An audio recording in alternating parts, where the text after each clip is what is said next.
Good evening, everyone. We are Group 4, and today we will be reporting about The Return of the Prodigal Son by Ramart and Butter My Heart 3% God by Don't. So, first, we will call Alondra to report about The Return of the Prodigal Son. Luke 15:32. Your brother was dead and has come to life again. He was lost and has been found. The parable of the prodigal son describes a story that Jesus told to the Pharisees about a rich man and his two sons. The parable symbolizes the Christian ideal of mercy. It also relates to Luke 15:7, where Jesus says that there is more joy in heaven over one sinner who regrets his sin than over 99 good people who need no change. The artist uses light to emphasize the important aspect of the painting. An arc of light runs from the feet of the prodigal son through his ragged clothes and shaven, downcast head into the arms of his father. The light swells and ascends to the father's illuminated face across his brow and then shoots like an arrow across the picture to the face of the other son. Rembrandt is one of the few artists who is able to portray the emotions of his subjects in his paintings. He has been through a lot in his life, so he knows what it's like to miss his children. The work's emotions have been recognized by a lot of people, which is the main reason why it has touched many viewers deeply. As what you can see in the painting, the father's tenderness and love are evident in the embrace and the way he places his hands on his son's back. The effects of years of worry about his missing son are visible in the father's pale face and hollow cheeks. Additionally, his face conveys multiple feelings at once: joy at being able to embrace his son, relief at his son's return, and grief at his son's past behavior. Also, we can see in the painting the appearance of the son, who has been away from home for a while, where his sandals are worn and broken, and his clothes are old and have holes in them. Also, he still carries the dagger on his belt, which he needed to protect himself from others. Also, we can see in the painting that it is a depiction of awe-inspiring love and remorse.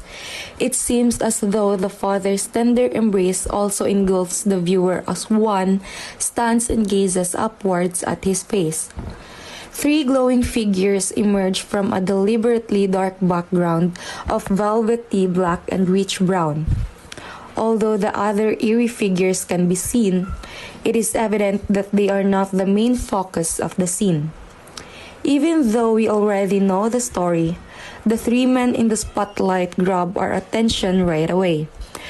The parable then comes to life through the specifics. This spiritual masterpiece's inherent message is crystal clear: that no matter what, God will always forgive a sinner who repents. In fact, some art historians see the return of the prodigal son by Rembrandt as an appeal to the Jews to return to mainstream Christianity, because they are confident enough that they will be warmly welcomed by God and all of his followers. According to these academics, Rembrandt painted the older son in the same colors as his father to suggest that they are, in a sense, one and the same. They also believe that Rembrandt painted the older son to represent the Jews.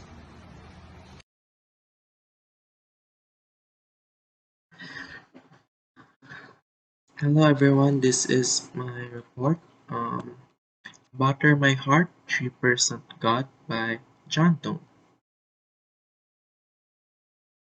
So, first, who is John Donne? So, John Donne was born on 22nd of January 1572 and he died on 31st of March 1631. So John Donne is an English poet, a scholar, a soldier, and a secretary. So he is from London, England. So here are some works of John Donne. Um, but today we will be talking about his sonnet, "Butter My Heart, 3% God."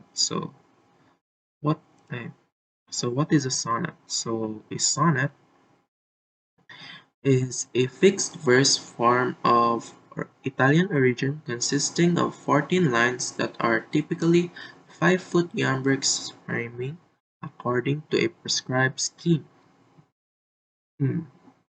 So the term sonnet is derived from the Italian word sonato, which means sound.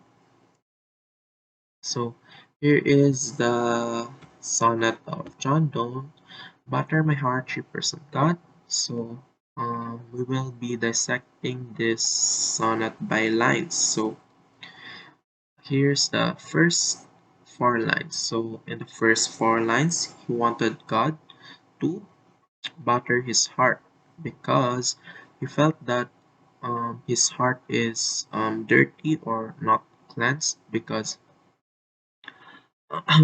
he noticed that God is not doing enough to set him free from sins. Hence, he is showing submissiveness to God to show that he is submissive.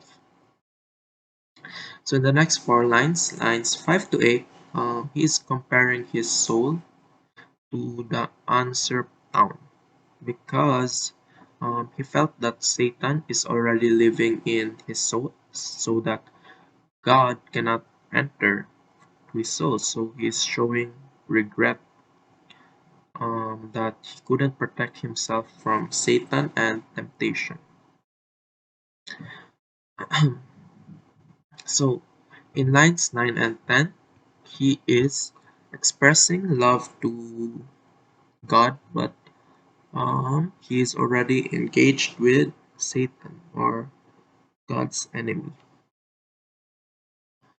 And in the last four lines, he wanted God to divorce him with Satan because for him he is already engaged with Satan. So by doing that, he wanted God to imprison him, to take him as a prisoner for him to stop the temptation of Satan and to set him free from spiritual distress.